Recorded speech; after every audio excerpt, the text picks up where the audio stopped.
আমার এই দুই চোখ যতদিন পর্যন্ত খোলা আছে ওই সময় পর্যন্ত আমি নেক আমল করতে পারবো। এরপর শত আফসোস করলেও আর নেক আমল করার কোনো সুযোগ থাকিবে না। তবে তিনটা আমলের ব্যাপারে হাদিসের মধ্যে পাওয়া যায়, যদি কোনো আল্লাহর বান্দা বান্দি দুনিয়াতে হায়াতে জিন্দেগিতে ওই তিনটা আমল করে যেতে পারে, তাহলে কবরে বৈশা বৈশাও সওয়াব পাইতে থাকবে। তিনটা আমল এমন পাওয়া যায় হাদিসের মধ্যে।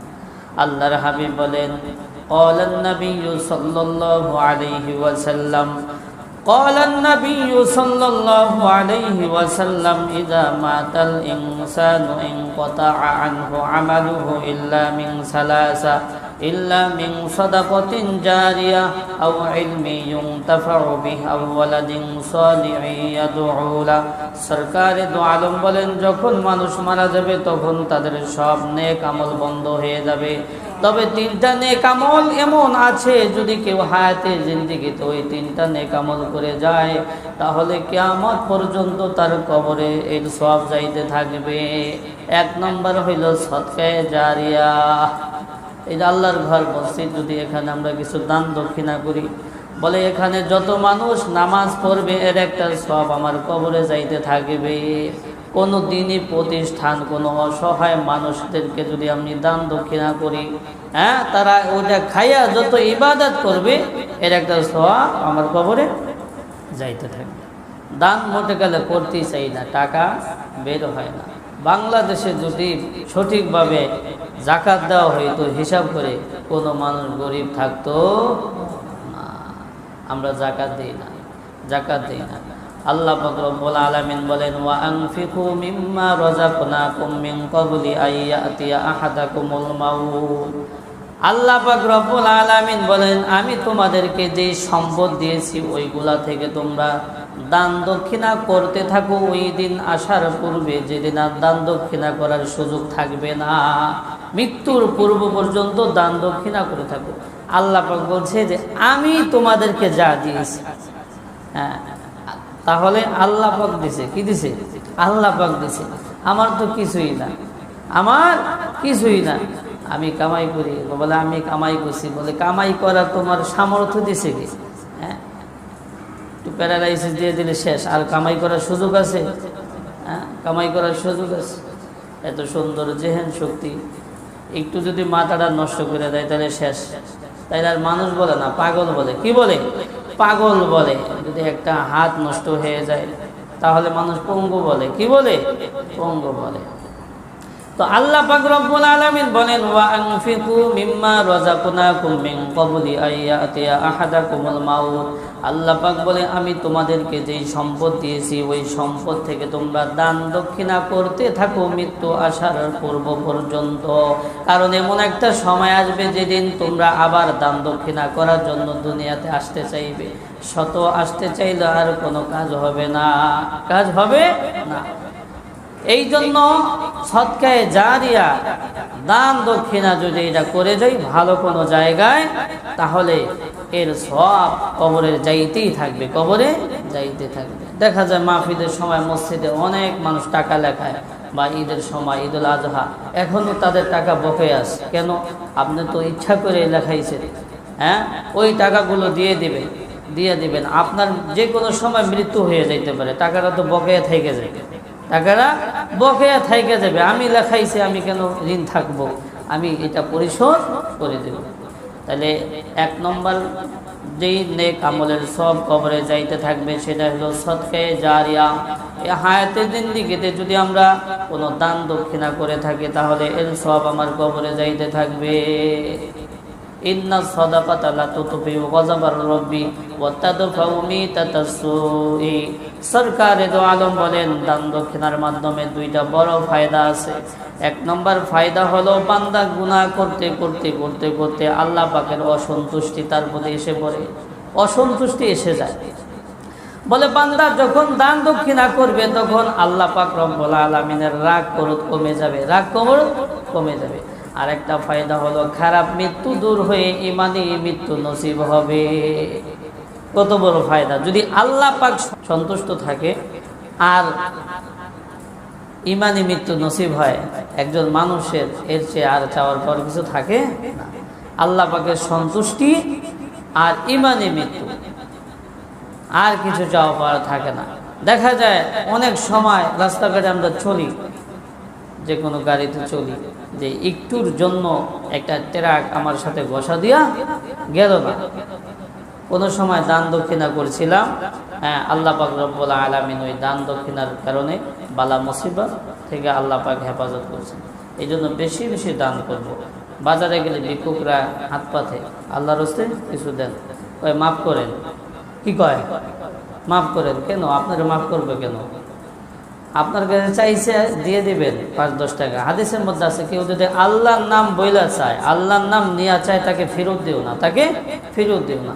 5 টাকা হইলেও কি করবেন? দিয়ে দিবেন। মাপ চাইতে যাবেন কেন? দিয়ে দিবেন, আল্লাহ পাক রব্বুল আলামিন বরকত দিবে।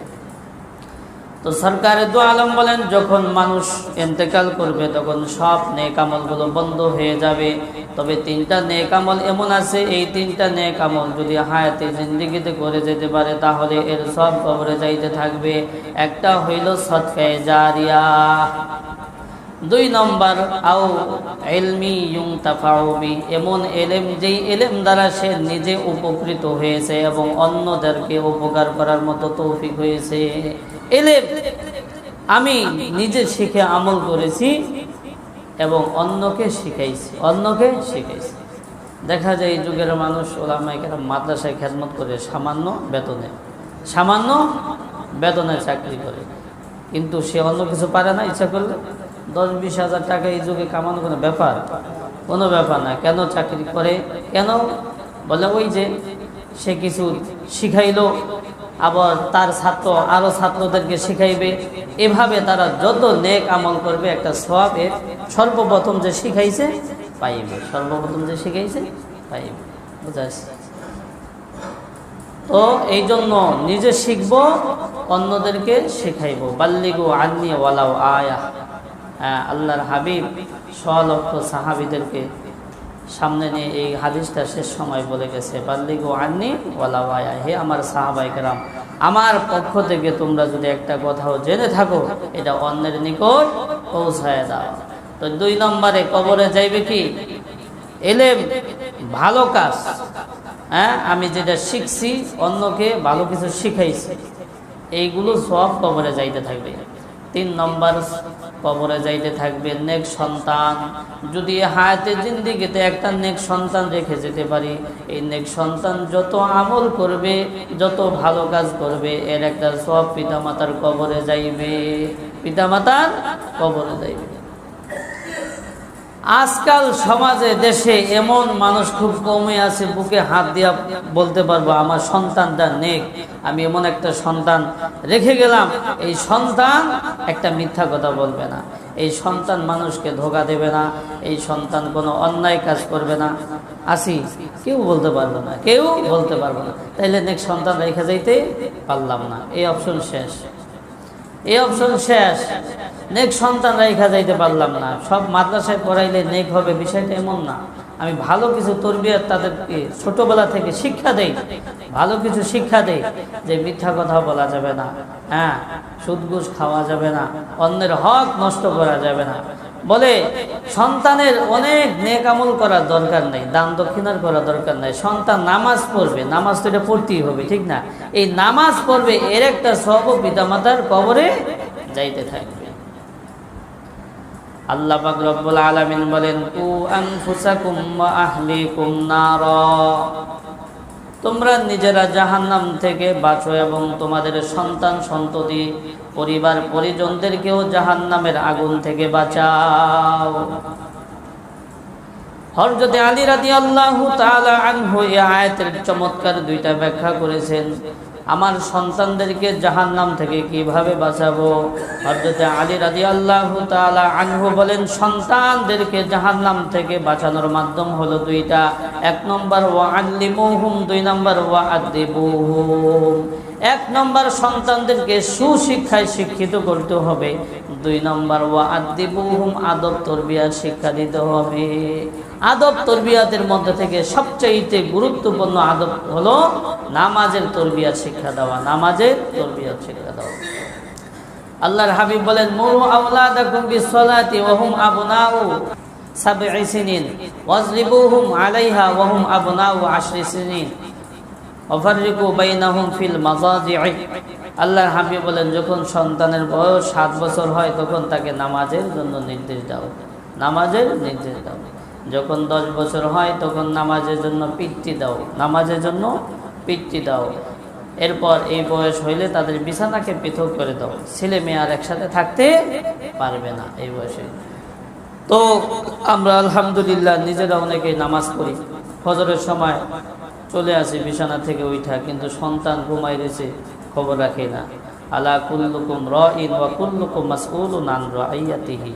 আপনি জমিন কেনার ক্ষেত্রে অভিভাবক, বুঝা যাচ্ছে, যে কোনো ক্ষেত্রে আপনি অভিভাবক সাজেন, অতএব এখান থেকেও পার পাওয়া যাবে না। আলা কুল্লুকুম রাইন ওয়া কুল্লুকুম মাসউলুন আন রাইয়াতিহি।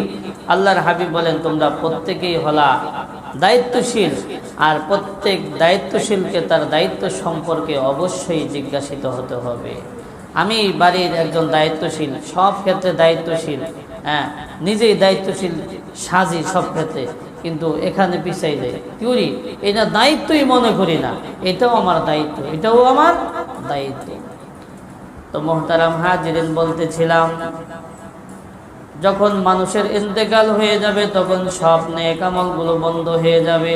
তবে 3টা নেক আমল এমন আছে, যদি কেউ হায়াতে জিন্দেগিতে 3টা নেক আমল করে যায়, তাহলে কবরে বৈশা বৈশা কিয়ামত পর্যন্ত এই 3টা নেক আমলের সওয়াব পাইতে থাকবে। 1 নম্বর হলো সদকায়ে জারিয়া, যদি দান দক্ষিণা করে যায়। 2 নম্বর হলো ইলম, যে ইলম সে নিজে শিখেছে এবং অন্যকে শিখাইছে। 3 নম্বর হলো নেক সন্তান। এই 3টা নেক আমল যদি করে যেতে পারি, কবরে বৈশা বৈশা সওয়াব পাইতে থাকবে।